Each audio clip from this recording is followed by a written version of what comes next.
শুভ দুপুর বন্ধুরা, তোমরা সকলে কেমন আছো? আবার প্রত্যেক দিনের মতো রান্না নিয়ে চলে আসলাম। এই দেখো, সাদা ভাত, আর এখানে দেখো কী করছি। এখানে করলাম তোমার ছোলা কুচি দিয়ে আলু দিয়ে তরকারি মাখা মাখা করে ঘি গরম মশলা দিয়ে।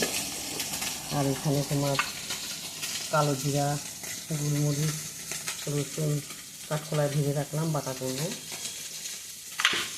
আর এই যে বেগুন দিয়ে টমেটো লঙ্কা টঙ্কা দিয়ে তোমার হচ্ছে ছোটো মাছ চচ্চড়ি করে বলছি, ছোটো মাছ কিছুটা ভাজা হচ্ছে।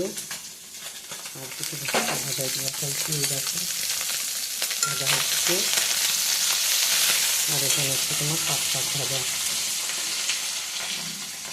এই দিয়ে খাওয়া দাওয়া সারবো। তোমরাও খাওয়া দাওয়া খাও, সবাই ভালো থেকো, সুস্থ থেকো বন্ধুরা।